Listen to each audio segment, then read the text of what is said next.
მე არ ვიცი ისიც თუ არა თქვენ ვინ არის ვინმე ალექსანდრე ღვთისიაშვილი. გეცნობათ გვარსახელი? მე არ მეცნობა.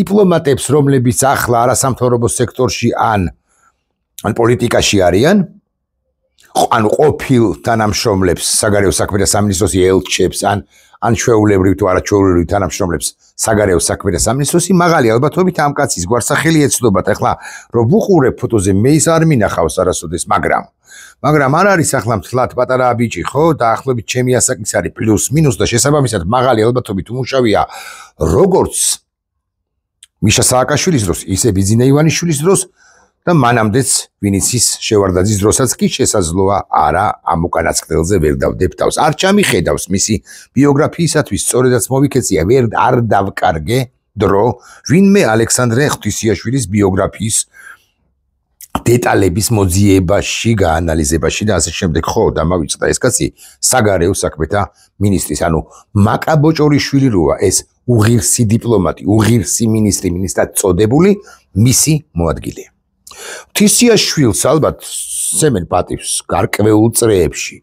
შესაძლოა გარკვეული პერიოდის წინ, ასე მაგალითად 2000-იანი წლების დასაწყისში, ის პერსპექტიულ დიპლომატადაც ითვლებოდა. ის უთუოდ იქნება ევროპის ბევრ სახელმწიფოში ნამყოფი, იმიტომ რომ საქმიანი ვიზიტები ექნებოდა, დიპლომატიური ვიზიტები ექნებოდა ცალკეულ სახელმწიფოებში და ღვთისიაშვილი ალბათ კარგად ფლობს ინგლისურსაც. მოკლედ, არაფერი ვიცი ღვთისიაშვილის თაობაზე, მაგრამ ბევრს კი uvaraudობ მის შესახებ. ხო და როგორ გონიათ ღვთისიაშვილი საგარეო საქმეთა სამინისტროდან რომ გამოდის და რამ შეხვედრა აქვს კაფეში, რესტორანში, საელჩოში, რომელიმე სასტუმროში და ასე შემდეგ, რომელიმე სივრცეში, როგორ გონიათ ამ შეხვედრებს ათანხმებს თუ არა მის მინისტრ მაკა ბოჭორიშვილთან თუ მიდის ასე მაგალითად, უნდა დავასახელო, არც ვიცი, მაგალითად ყაზახეთის ელჩს უნდა შეხვდეს, საქმიანი სადილი ჰქონდეს მასთან, ძალიან საინტერესო ან ბრჭყალებში საინტერესო საკითხებზე. ბუნებრივია, მაკა ბოჭორიშვილს ეუბნება და მაკა ეუბნება ბოჭორიშვილი მაკა, რომ რა თქმა უნდა, საშა, ალექსანდრე, ალეკო, რა ვიცი, რასაც იძახიან, რა საკვირველია უნდა წახვიდე და შეხვდე ყაზახეთის ელჩს, ვინც არის მასო. უცხოეთში თუ მიდის, არა სადღამიდის პრინციპში ბრიუსელში საქმე არა აქვს, ანუ თუ ჩადიან ბრიუსელში მხოლოდ და მხოლოდ იმისთვის, რომ გულიანკა იყოს, ან შოპინგი იყოს, მაკაც არის ამით არის დაკავებული რეალურად. ხო, საქმიანი შეხვედრები სადაა აქვს ამათ. მაგრამ თუ მაინც მიდის ბრიუსელში, პრაღაში, ვარშავაში, ვენაში, დავასახელოთ ევროპის სახელმწიფოების დედაქალაქები, თუნდაც პარიზში, რომში, მადრიდში, რა ვიცი, ლისაბონში, სადაც უნდა ჟენევაში თუ მიდის. ასე მაგალითად არა, ჟენევა არ არის დედაქალაქი. შვეიცარიის სამთლად, მაგრამ მნიშვნელოვანი პოლიტიკური ცენტრია. თუ მიდის იქ, რას აკეთებს? აი რა უნდა გააკეთოს ლონდონში, ასე მაგალითად ალექსანდრე ღვთისიაშვილმა ვინ მიიღებს? მით უფრო იმ ლონდონში, რომელიც ბრჭყალებში გადაკიდებულია უშუალოდ ბიძინა ივანიშვილზე და სანქციაზე წამოვა, რისიც ბიძინა ივანიშვილს ფრიად, ან ერთობ, ან საოცრად, საშინლად ეშინია დიახ. სწორედ ბრიტანული სანქციები, ამერიკულთან ერთად ცხადია, ამერიკულ სამომავლო სანქციებთან ერთად აფრთხობს და აშინებს ბიძინა ივანიშვილს და ეს ამ საკითხს ვისაუბროთ რამდენიმე ხანში, არა მაინც და მაინც ამ ვიდეო ბლოგში, არამედ ხვალზე, კარგ რისერჩს გავაკეთებ და კარგად ჩამოვაყალიბებ იმას, რატომ აფრთხობს ბიძინა ივანიშვილს სანქციები. ხო და ღვთისიაშვილი რომც ჩავიდეს ლონდონში, ვინმე შეხვდება და გადაარჩენს ბიძინა ივანიშვილს, ვინმე ღვთისიაშვილი ბოჭორიშვილთან ერთად სანქციებისაგან იხსნის, რა საკვირველია, ეს ასე არ არის. არა, თუ ჩავა ლონდონში, ისიც თუ აქვს ჩასვლის შესაძლებლობა, რა საკვირველია, ჩავა და გაისეირნებს, ჩავა და იშოპინგებს, ჩავა და არ ვიცი, შოლშვილსაც თუ ხავს, მოგეთ ოჯახის წევრებსაც, მეგობრებს, მოდი ასე ვიტყვი, ჩაიყვანს და რამდენიმე ხნით მოსწყდება. ჩვენს ქვეყანას ოღონდ ეს ყველაფერი ცხადია, მაკას უნდა შეუთანხმოს და მაკა ამაზე დასაკვირველია თანახმა იქნება. ღვთისიაშვილს ბევრი 1000 ლარი ექნება ხელფასად, მაგრამ ის რა არ წენთ დიპლომატებს, არასოდეს არ წენდა და არც ახლა წენთ დამატებითი ცოტა-ცოტა ათასი ლარის ჩაკუჭვა ჯიბეში და მე გეტყვით რას გულისხმობ დიპლომატების მაინც გარკვეულ ნაწილს მეთქი ხა ყველაზე უმარ ვილაპარაკოთ. მე გეტყვით ასე მაგალითად პრეზიდენტის ბრძანება არსებობს ჯერ კიდე შევარდაძის პერიოდიდან ახლა შეიცვალა მაღალი ალბათობით და სხვა ტარიფებია, სხვა ნიხრებია, მაგრამ მაინც ასე მაგალითად ნიუ-იორკში თავის დროზე როცა ამის მონიტორინგს ვაკეთებდი მე ალბათ 15 წლის წინ მახსოვს კარგად რომ ნიუ-იორკში სასტუმროს ქიდაობა ერთი ღამე იყო 160 ამერიკული დოლარი.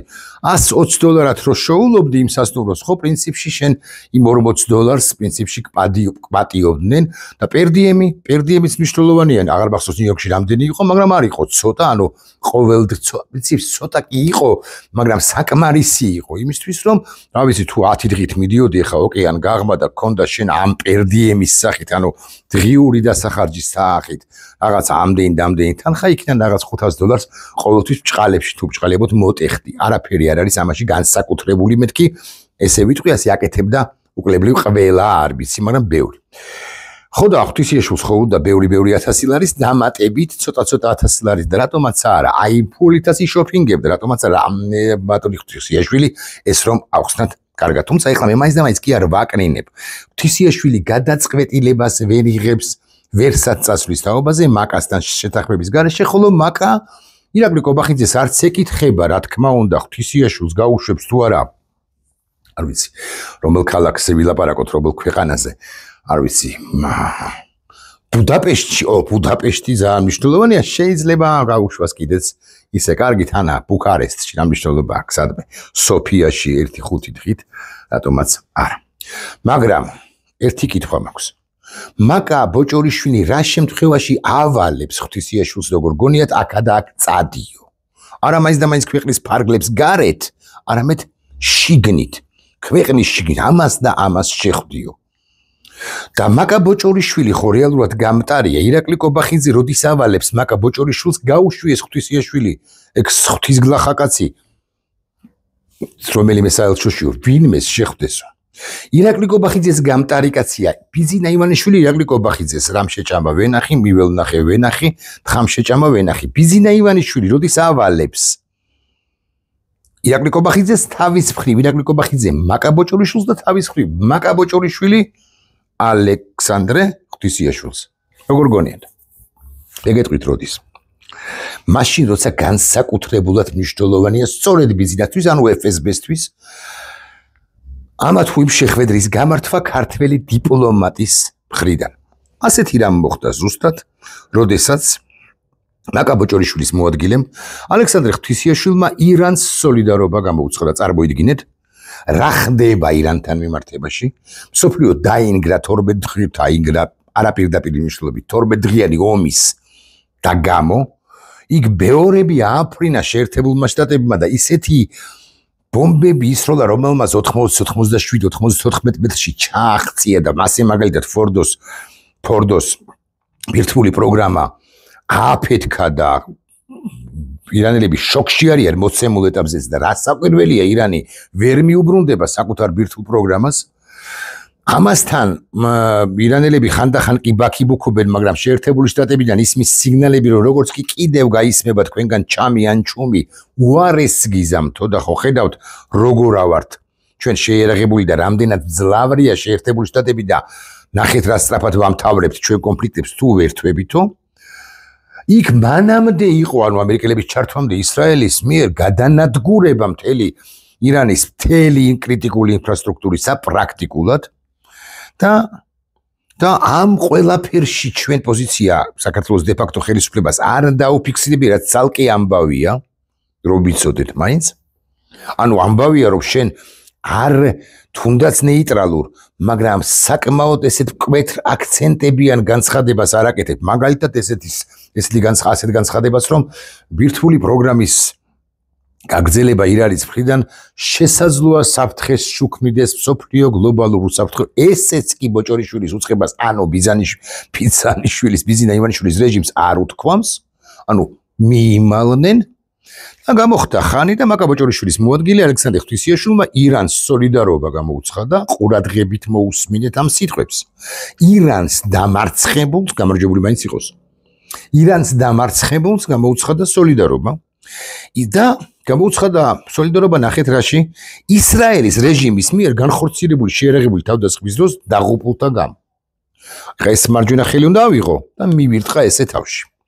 2024 წლის 30 ივნისს და 1 ივლისს ორშაბათსა და სამშაბათს თბილისში ირანის ისლამური რესპუბლიკის საელჩოში გაიმართა ღონისძიება, რომელიც ეძღვნებოდა ირანის ტერიტორიული მთლიანობის წინააღმდეგ ისრაელის რეჟიმის მიერ განხორციელებული შეერაღებული თავდასხმების დროს დაღუპულ მოწამეთა ხსოვნას. არა, ყველას ხსოვნა იყოს რასაკვირველია. ღონისძიებას ესწრებოდნენ საქართველოს საგარეო საქმეთა მინისტრის მოადგილე ალექსანდრე ღვთისიაშვილი, აგრეთვე თბილისში აკრედიტებული დიპლომატიური კორპუსის წარმომადგენლები, მათ შორის თურქმენეთსა და ყაზახეთის ელჩები, რომლებმაც თავის მხრივ ირანს გამოუცხადეს მხარდაჭერა, იმიტომ აქ ჩვენს ქვეყანაში, ასევე ჩინეთის სამხედრო ატაშე და ერაყის საქმეთა რწმუნებული. ხო, იმიტომ გამოუცხადეს, რომ ამ მუსლიმურ სახელმწიფოებს და ბოდიშვიხთა კონფესიაზე რომ ამახვილებ ყურადღებას, მაინც აქვთ ჩინეთის გარდა მუსლიმურ სახელმწიფოებს მაინც აქვთ ხო არ მეშლება ვინმე ხო არ გამომრჩა ხო ერაყი თქვით თურქმენი და ყაზახეთი მაინც აქვთ პროირანული პოზიცია აი ეხლა ისევ კონფესიაზე ბოდიშვიხთი ქრისტიანულ სახელმწიფოს რომელიც ისრაელისთვის უმნიშვნელოვანესი პარტნიორია რეგიონში და ჩვენც უნდა ვიყოთ ისრაელის პარტნიორები და ჩვენ სულ მუდმივად ვამბობთ იმაზე რომ ჩვენ ესენი კი არ ამბობენ ღვთისიაშვილები და ბოჭორიშვილები მაგრამ ჩვენ მინი ისრაელი უნდა გავაკეთოთ და როდესაც ესეთი სერიოზული ბიზნეს კავშირებია მათ შორის ისრაელსა და საქართველოს შორის და ისრაელის სერიოზული კონტრიბუტორია ასე მაგალითად ჯანდაცვის სფეროში და იცით თქვენ რამდენიმე ქართული ებრაული კლინიკა და ეს ამ რეგიონში ისრაელი ალბათ კი რა ნამდვილად თავარი დასაყრდენია შეერთებული შტატებისა და მთლიანად ცივილიზებული სამყაროსი მიუხედავად იმისა რომ შესაძლოა ბიბის პოლიტიკის ნეთანიაჰუს პოლიტიკის გამო ევროპაში განსაკუთრებით ბოლო ხანს კმაყოფილნი სულაც არ არიან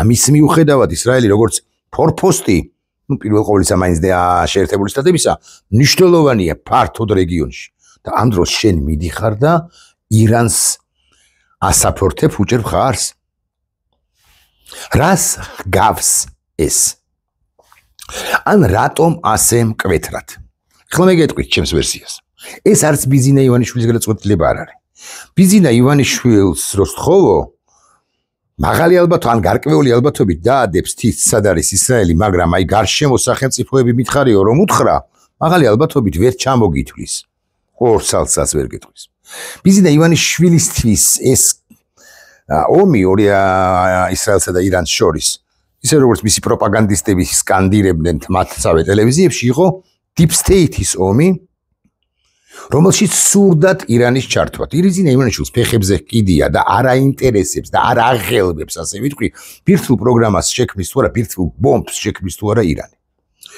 არ აღელვებს, არ აინტერესებს და მესაც გეტყვით, ამბობს, რომ იცით რა, თუ პაკისტანს აქვს, ან ისრაელს აქვს, ან არ ვიცი, ინდოეთს აქვს, რატომაც არ უნდა ჰქონდეს ვერ ხდება ნედაходит ვერ შედის რატომ არ უნდა ჰქონდეს ირანს როცა ლოგიკურად უსაბუთებ იმას ან ვინ უსაბუთებს მაგრამ მაინც აი თეორიულად წარმოვიდგინოთ რომ ვინმე დაუჯდა და დაელაპარაკა რომ ბიზინა იცი რა არის ირანს არ უნდა ჰქონდეს იმიტომ რომ მეტი ბირთვული კობილი საერთოდ ბომბი სუდია მსოფლიოში მაგრამ მით უფრო სუდია როცა არადემოკრატიულ რეჟიმებს აქვთ ხო აუპყრიათ ხელთ ბიზინა შეიძლება მოგიტრიალდეს და გითხრას რომ რატო არის არადემოკრატიული და ხვდები რომ ირანის რეჟიმი აიათოლების რეჟიმი და ხვდები რომ დისკუსიის გაგრძელებასაც არა აქვს აზრი ეს არის დაბა ამერიკაშია დემოკრატია და მე იწყებს ამ შეთქმულების თეორიების განვითარებას deep state-დან დაწყებული schmip state-ით დამთავრებული ხო და ამის მიუხედავად ბიზინა ივანიშვილი თავად არ არის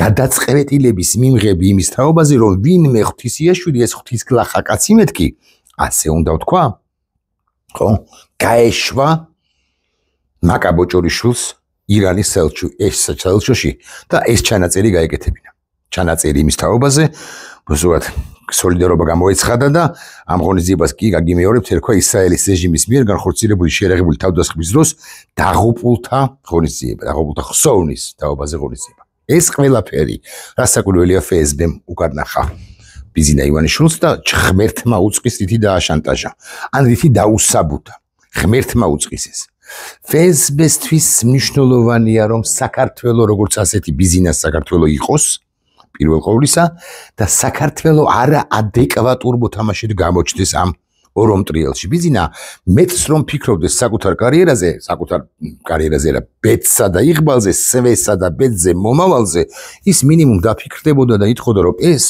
გააღიზიანებს შეერთებულ შტატებს, რომელიც ისედაც მიპირებს ასე მაგალითად მეგობარი აქტით ჩემს დასანქცირებას და ბრიტანელებს დამატებით გააღიზიანებს და მოდი ბიძო ეკა მოდი დამელაპარაკე იქნება და სჯობდეს რომ არ წავიდეს ვინმე ღვთისგლახა ღვთისიაშვილი ან რასაც კობახიძე მეუნება არ დაუჯეროთ რომ კრიტიკული თვალით გავხედო მაგრამ ბიზინამ ეს არ გააკეთა თუ მაინც და მაინც კობახიძე მუთხრა არა კობახიძესაც არ უთქვამს მოსკოვიდან მიიღო მან დავალება ბოდის ვიხდი ამ ვიდეო ბლოგში მე ეს ერთი თემაა აზეც ვისაუბრეთ. ამ ვიდეო ბლოგში მე მინდოდა ასევე, ხო, ბოდიში რო არ დამავიწყდეს, ეს მნიშვნელოვანი დეტალია ეს როგორ მავიწყდებოდა. ამის გამო, ანუ იმის გამო, რომ ღვთისიაშვილმა ვინმემ ჩანაწერი გააკეთა ირანის საელჩოში იყო და ჩანაწერი გააკეთა, ისრაელის საელჩომ უკვე მისცა რეაგირება. შევშფოთდით, როცა გავიგეთ, რომ საქართველოს საგარეო საქმეთა მინისტრის მოადგილე დაესწრო თბილისში ირანის საელჩოში სოლიდარობის ღონისძიებას. იმ დროს, როცა დასავლეთი გმობს ირანის თავდასხმებს ისრაელის მშვიდობიან მოსახლეობაზე და მხარს უჭერს მისი ბირთვული და გენოციდური ამბიციების შეჩერების მცდელობას, ღრმად იმედგამასრუებელია საგარეო საქმეთა მინისტრის მოადგილის ასეთ ღონისძიებაში მონაწილეობის ხილვა. ეს მორალურად არასწორია. გაგიკვირდებათ და განსაკუთრებით 2022 წლის 24 თებერვლის შემდეგ დადგა ზელენსკია ამ ყველაფრის ავტორი, დადგა თავარ ავტორი, დადგა მორალური პოლიტიკის, მორალზე დაფუძნებული პოლიტიკის გატარების, ჩატარების დრო, პერიოდი. ეს რთული პერიოდია. პრაგმატიზმზე და მაკიაველიზმზე დაფუძნებული პოლიტიკოსები რომ მიზანი ამართლებს საშუალებას ისინი პოზიციებს არ თმობენ. ისინი ამბობენ რომ მნიშვნელოვანი არ არის ჩვენ შევეკრებით თუ არა პუტინს მაგალითად ამ სისხლისმელ კაცს თავარია რომ ჩვენი ინტერესი იყოს გათვალისწინებული მაგრამ ზელენსკი მაინც in general საბოლოო ჯამში შეიტანა ეს მორალური პოლიტიკის კვეთრი ფერები სოფლიოს პოლიტიკაში. და დონალდ ტრამპიც კი რომელიცაც ერთიანად და ყოველდღე გაუდის ეს სიტყვა ვივაჭროთ, გავრიგდეთ, დილ, შევთანხმდეთ, ფული რამდენი იქნება, რა კომბინაციებია იქ, რა ფინანსური კომბინაციები, რამდენად სარგებლიანია ეს შეერთებული შტატებისთვის, რომელიც ეს უკანასკნელი დონალდ ტრამპი ხშირად არ მოგეწონება მიზეზთა გამო და დღევანდელი უკაცრავად გუშინდელი მისი გადაწყვეტილებები შესაძლოა გაღიზიანებდეს კიდეც ოღონდ მე ამაზე არ გავამახვილებ ყურადღებას იმიტომ რომ მე აბსოლუტურად დარწმუნებული ვარ რომ შეერთებული შტატები იარაღს მისცემს უკრაინას და გაცილებით მეც მისცემს ვიდრე აძლევდა ბაიდენის ადმინისტრაცია მაგრამ ამიტომ არ გავამახვილებ და არ ავყვები ახლა ტრენდს იმის თაობაზე რომ აი ტრამპმა კიდევ ერთხელ დაიხია უკან ან კიდევ ერთხელ შეცვალა პოლიტიკა მით უფრო რომ 5-6 თუ 6 შეერთებულ შტატებში ანუ 5-ში ამერიკის და 6-ში ჩვენი დროით შეერთებული შტატებში სენატში გადის საკითხი რუსეთის დასანქცირების თაობაზე, ანუ ლინდსი გრემის კანონპროექტი სენატში. ხო და არ ავყვები, მაგრამ ტრამპიც კი საბოლოო ჯამში არის ორიენტირებული სამართლიან და ეგრეთ წოდებულ ზნეობრივი პოლიტიკის გატარებაზე. აი ეს მართებული კონოტაციით ვაჭარი, ანუ ბიზნესმენი ტრამპი. ხო და ნახეთ, აქ არასწორად კი აქ სწორად წერია ზუსტად რომ მორალურად არასწორია ხარდაჭერა ირანისა, რომელიც მკვლელ იარაღს ქმნიდა. რატომ გააკეთე ბიზინა ეს? Вот это вопрос. მათენაზე უნდა ვთქვათ. აქ რო ბლატაობენ ამ წულუკიანის კომისიაზე, ამ სამარცხვინო ამბავზე. და ეს თემაც უნდა გავაერთიანო და ალბათ წუთ ნახევარი მეტი არა, იმიტომ რომ გულის ამრევია საბოლოო ჯამში ის რაც ხდებოდა. ოღონდ ერთი რაკურსით უნდა გავაერთიანო, ხუდუშაურზე კი არ გავამახვილებ ყურადღებას, ამ ანტიალუდა კაცზე, ხო?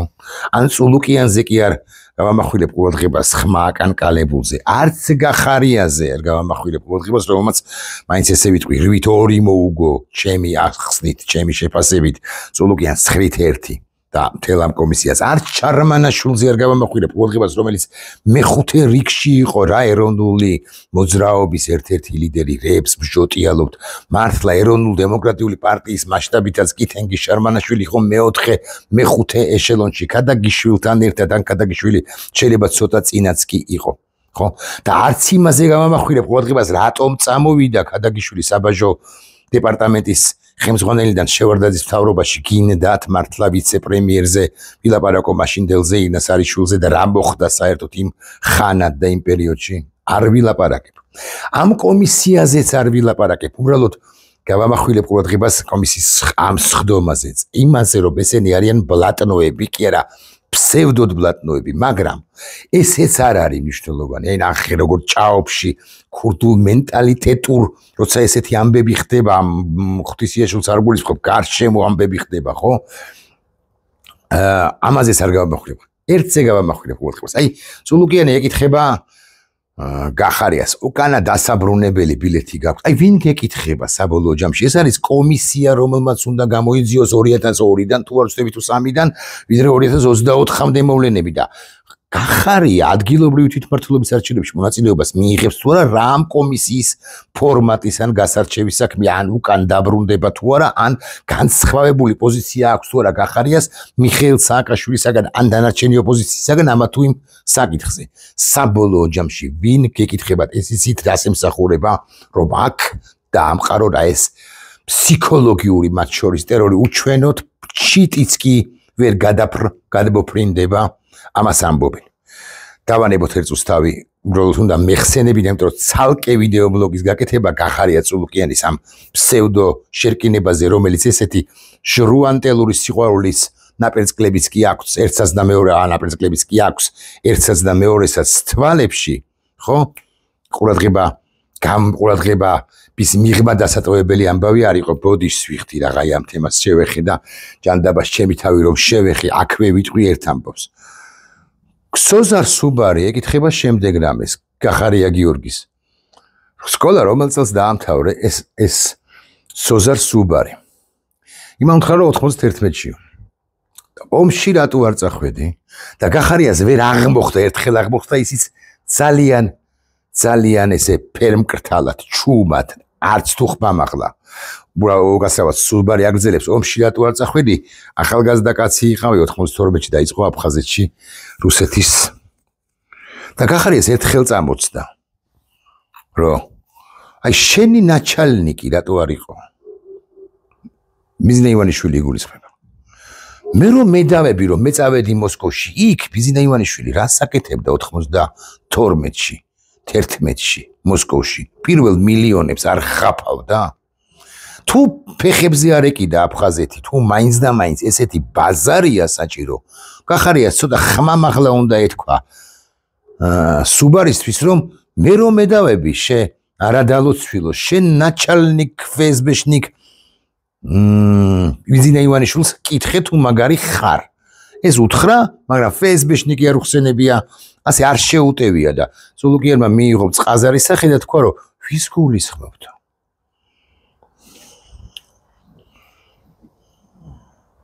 ტრებს. ქვეყნის ტრებს გულისხმობდა გიორგი გახარია, რომელსაც მე არ ვიცავ.